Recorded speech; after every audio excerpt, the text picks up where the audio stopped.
Hello, this is Nashon Hornsby from the New Jersey Department of Health, and I'm pleased to share with you information regarding New Jersey's Faith and Prevention Program.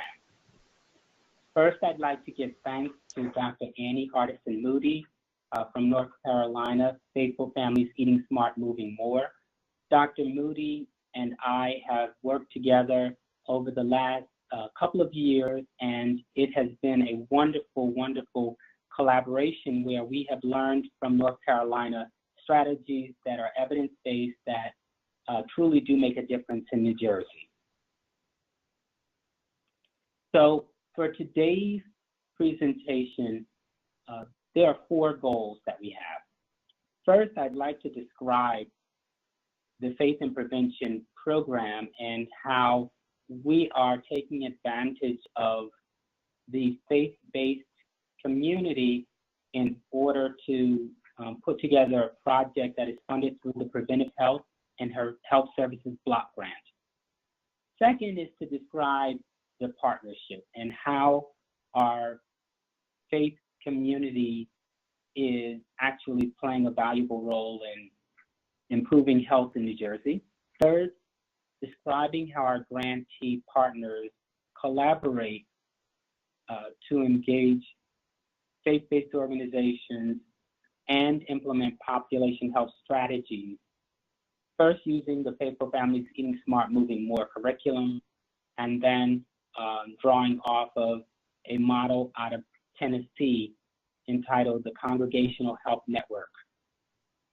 Finally, our goal is to describe outcome data that we've seen in New Jersey for faith and prevention for year 2 of our program, which ran from October 1, 2015 to September 30th, 2016.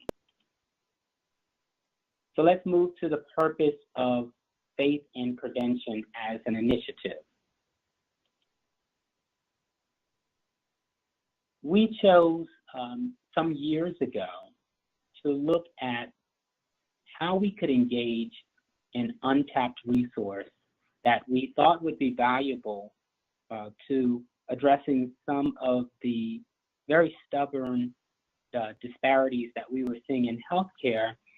And we chose in the Division of Family Health Services, where the Faith and Prevention Program resides, we chose to look at faith partners. And we chose to look in that direction for 3 basic reasons. Number one, the data was telling us that many of the people who are at risk that we were trying to reach frequently gather in the faith community. And so one interesting set of facts, relates to the percentage of African Americans that regularly attend religious activities at churches, mosques, temples.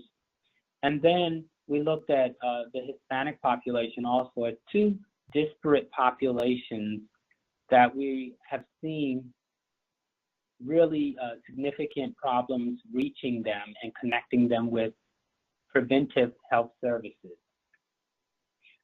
One thing I should note is that we also found that in many of the lower income populations, there was this strong relationship with faith. And so that leads to the second main reason why we were looking to the faith community, and that is because the trusted partner. And within those communities that we're looking at, the research shows that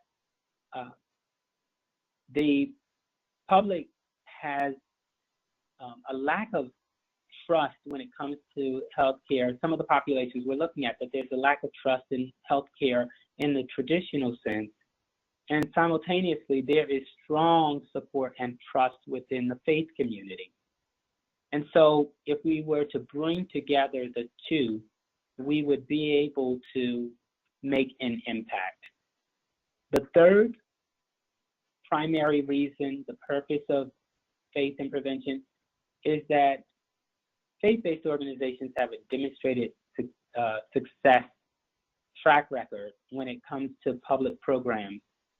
whether you're talking about housing assistance, food insecurity, food pantries and soup kitchens, a number of areas of concern to the public, the faith-based organizations have had, just a long history of being at the table.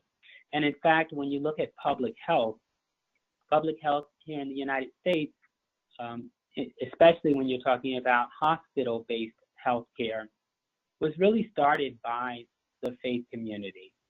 And today you still even have so many of the hospitals that are major hospital systems that are run by larger faith organizations. And so we wanted to make sure that we were able to bridge the gap between the two.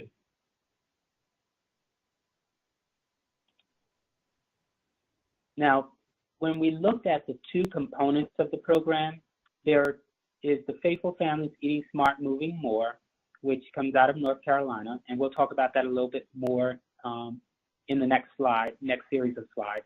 And then later in the presentation, we'll talk about the Congregational Health Network. So the framework of the initiative is to first engage the faith community. By this, we mean we are coordinating our grantee partnerships with faith leaders.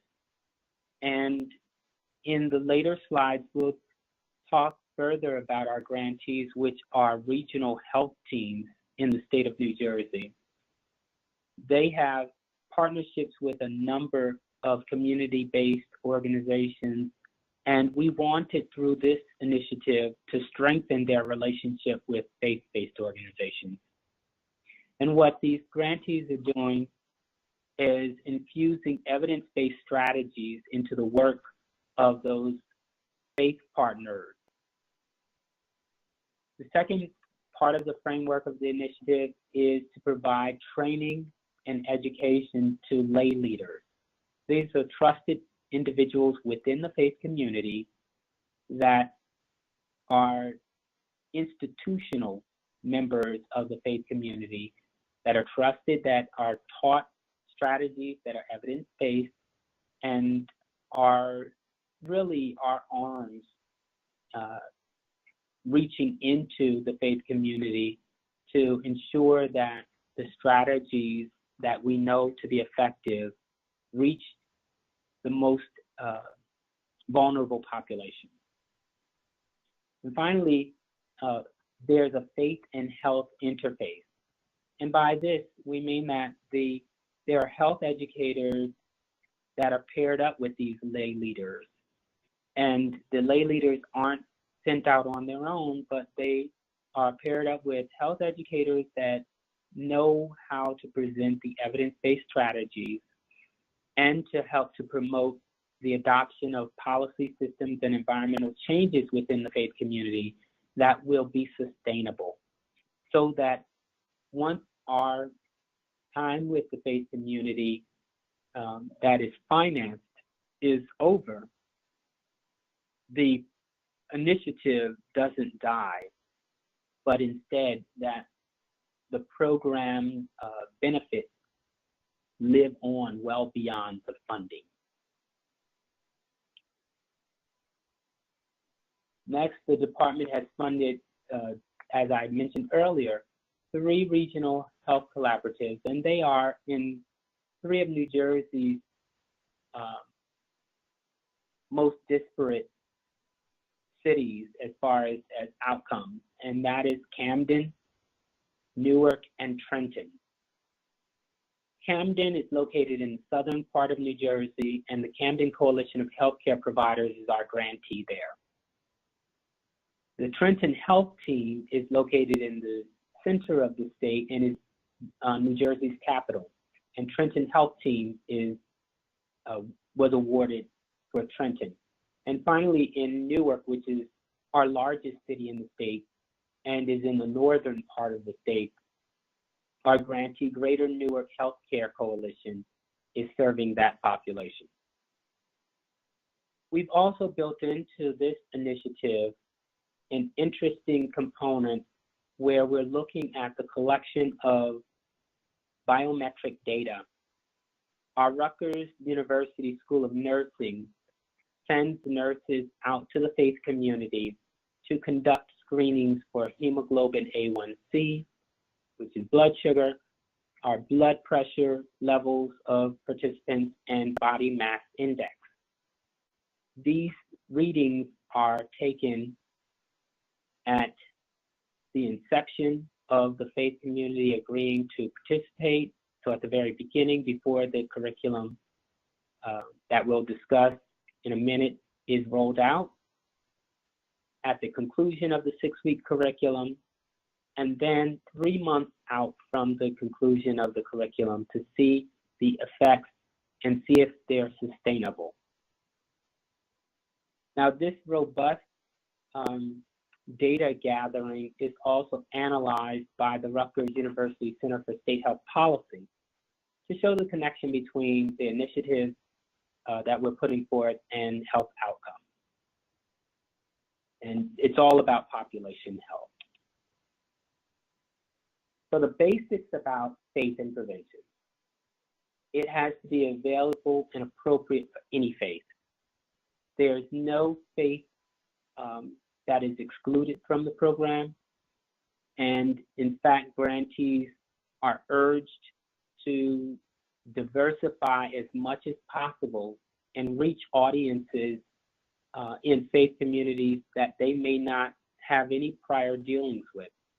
And so I can tell you confidently that our grantees have reached out to Buddhists, to Muslim participants, Jewish participants, Christian, and various denominations, whether you're referring to Catholic, Protestant, or in any other denominations.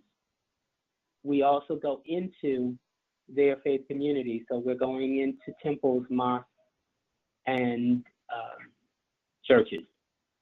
It serves as a link between the faith community and local public health resources, since our grantees are regional health teams. And I should note that they are also, within New Jersey, they are accountable care organizations as recognized by our Medicaid program, which simply means that part of the state's recognition of their comprehensive network in their communities is that they have health information exchanges where they can track patients across various providers of care, and they coordinate with a number of community-based organizations and health systems, which is very key for us. It is operationalized by trained nutrition and physical activity educators. It is co-taught by the lay leaders so that the familiar face to the community is always at the table. We encourage the faith community to adopt policy systems and environmental changes so that it's sustainable. This program empowers faith community members to make health improving life changes for better health outcomes that, again, go well beyond the period of our direct involvement with the faith community. And then we identify individuals who are at high risk within the participant pool, and we target strategies to address their specific needs, whether that is directing someone to diabetes self-management programs, case management, and any number of other resources that our grantees may have at their disposal, given the fact that they are accountable care organizations and that they have partnerships with a number of health systems that have initiatives that could benefit this population.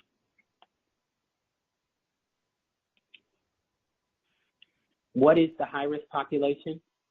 We're looking at the list that is presented here. So adolescents, uninsured, underinsured, low income, rural and urban residents. We're looking at racial and ethnic communities, individuals with low literacy skills, seniors, and new and undocumented immigrants and migrant workers. We truly believe that when you go into the faith community, you're going to reach all of these groups.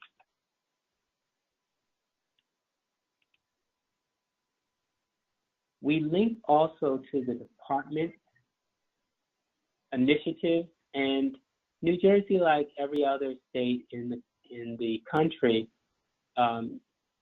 there's the Healthy People 2020 measures that every state is looking at. And we also have in New Jersey our New Jersey State Health Improvement Plan, which is Healthy New Jersey 2020. So there were two measures that we were looking at, and they're related to educational and community-based programs and increasing the number of community-based organizations, including local health departments, tribal health services, non-government organizations, which would include faith-based organizations, and state agencies providing population-based primary prevention services and specifically focusing in on physical activity. Of course, faith and prevention is focused on nutritious eating as well and obesity prevention, but this is the primary target that we had in mind out of the Healthy People 2020 measures. We wanted to provide to you all as participants in the webinar a visual image of how the enhanced collaboration that we had in mind would function. So faith and prevention is the hub in the middle, and then you have the Department of Health, faith-based organizations, organizations like the Black Ministers Council, academia, the Hispanic Directors Association, New Jersey Hospital Association, and individual healthcare providers and systems. But clearly there are others, and this is just an example of the visual tools that we provided to grantees, to applicants as they were trying to become grantees when we put this out for a competitive bid. Now, because this program does collect biometric data, we thought it important to share with you how we deal with sensitive data.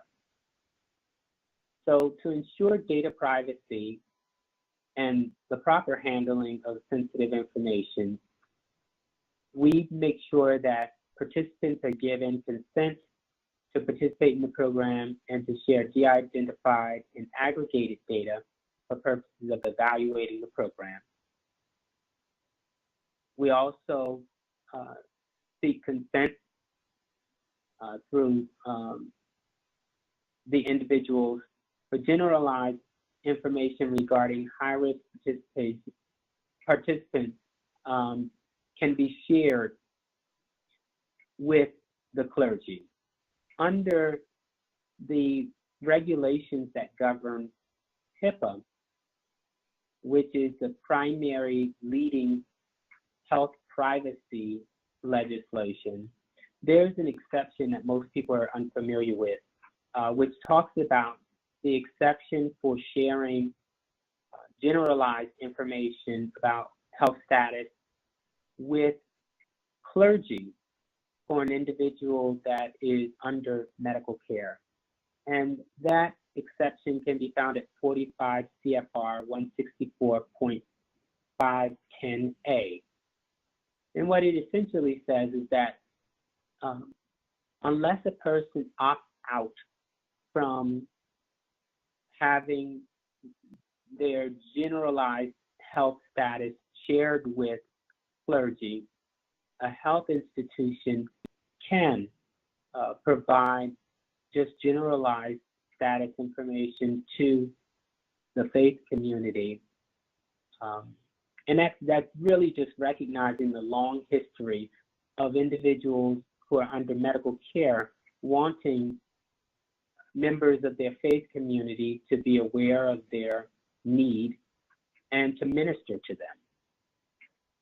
The other thing that should be noted is that specific health status information is shared with participants by the nurses conducting the screening. And so what we have found is that many individuals find out for the first time their health status and are armed with information to help them to make choices that will influence their health outcomes.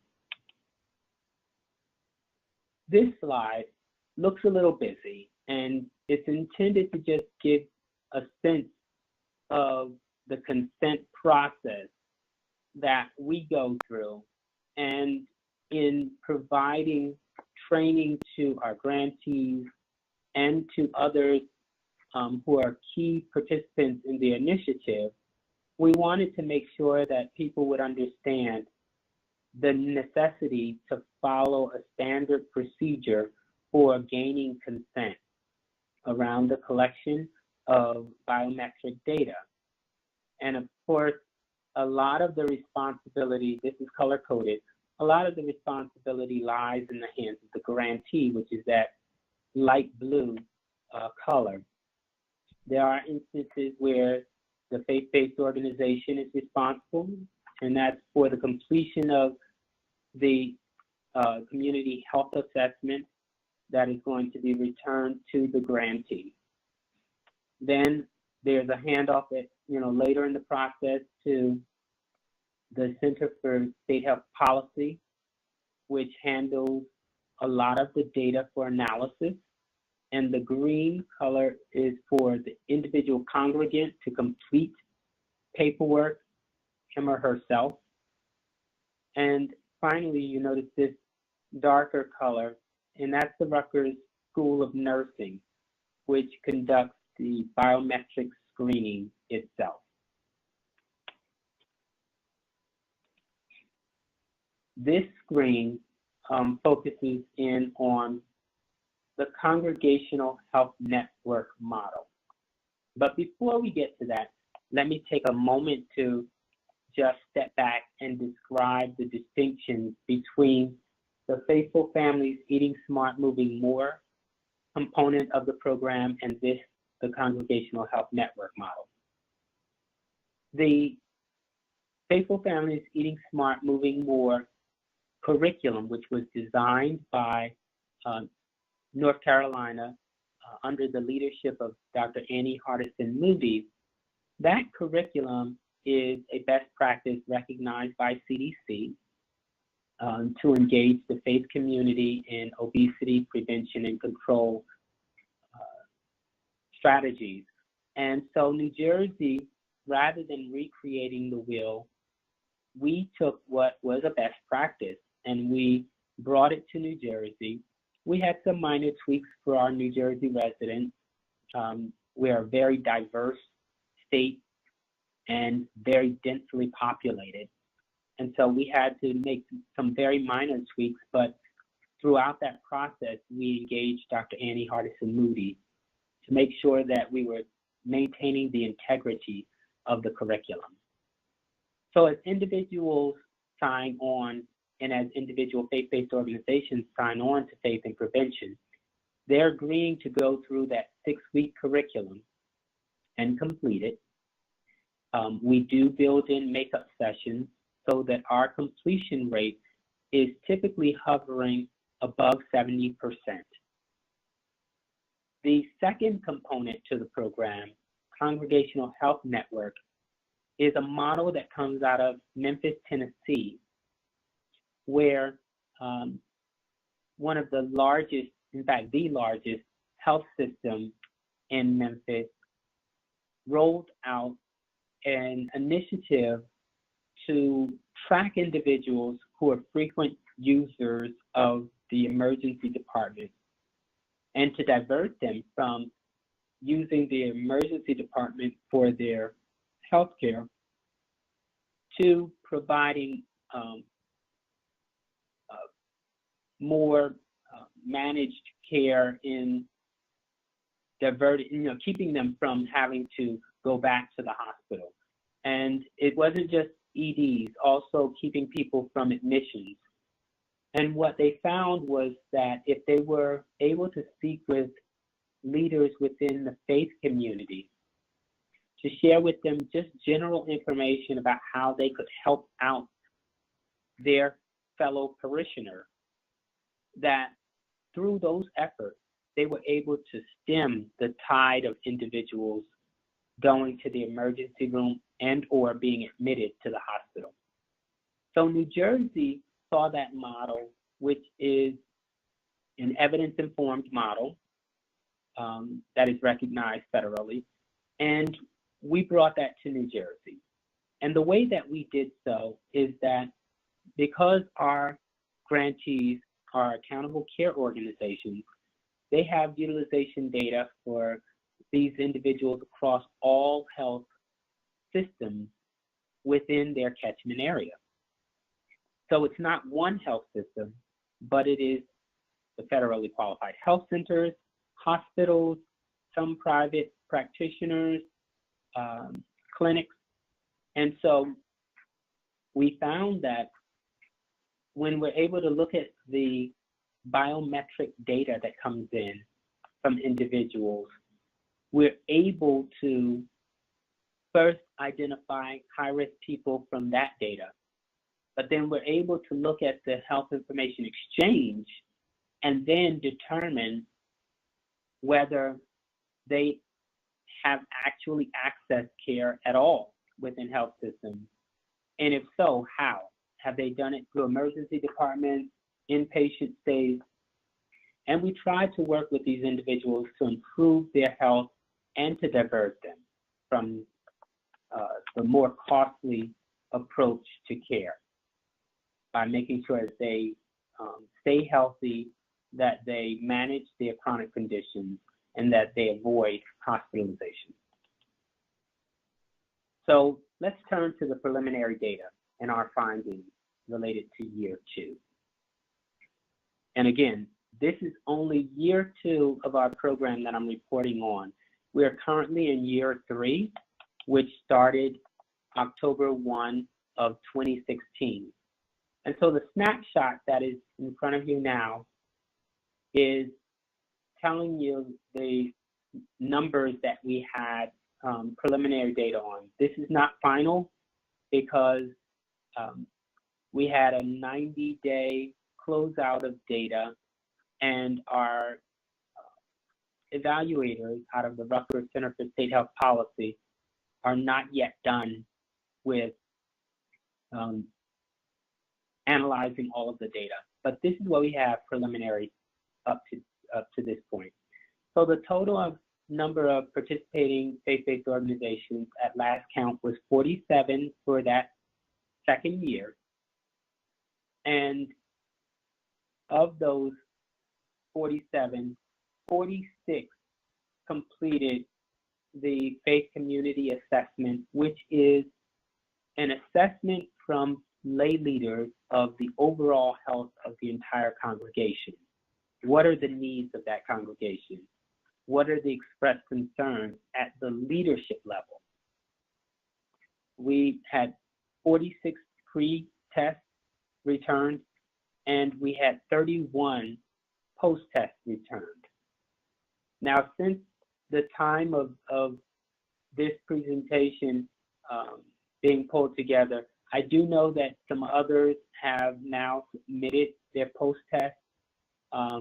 So we should be closer to that 46, but at the time that I completed the presentation, it was at 31. And we had a total of 908 participants. These are individual congregants across all 3 cities. And what they complete is a pre-member health information survey. And that is prior to the curriculum rolling out for Faithful Families Eating Smart, Moving More. Of those 908, 700 completed the post assessment, and then there was the 3-month member health information survey. 221 had been delivered at the time of this presentation being pulled together. And again, I know that more has come in since this time, but I wanted to also share with you that our pre-biometric data came in from 486 individuals and post-biometric data from 223. Just prior to this webinar, I asked our evaluators what they were seeing with the data. And what they reported is that we're definitely seeing health outcomes that are related to the services provided. And so two measures that I thought were very, very impressive. One was that we have seen individuals move from the category of diabetes downgraded to pre-diabetes because of managing their conditions. And we've seen individuals that were pre-diabetic moving downward to normal levels of hemoglobin A1C. And that's all within the 3 months of completion of the curriculum and those faith-based organizations implementing policy systems and environmental changes within the faith community, as well as the individuals themselves making life changes in their behaviors. The second big thing that we saw was we saw individuals move from obese downward, either to the overweight category and in some instances down to the normal weight ranges. So we're definitely seeing impact from this initiative, and we're very excited about it. As I indicated, we are in year 3, which started October 1, 2016, and will end September 30th of this year. We expect to see greater numbers of individuals served because our target is 60 faith-based organizations, and we're expecting to clear well beyond 1,000 members in this, our 3rd year. And we're also hopeful that individuals will participate to a greater degree in the biometric data component of the program and the congregational health network component, where individuals will have case management, will have other follow-up and targeted services to meet their needs.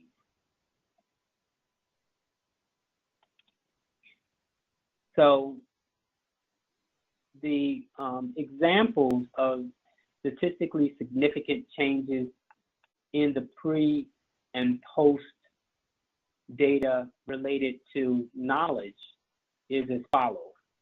The percentage of participants who reported knowledge and behaviors, who reported that their faith-based organization serves healthy snacks and healthy meals increased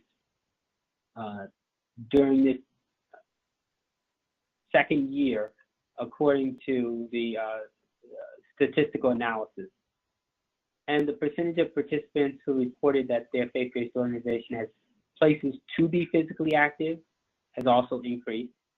The percentage of participants who reported a reduction in the number of sugar-sweetened drinks they consume daily, that was significant. And the percentage of participants who reported that they are trying to be more physically active.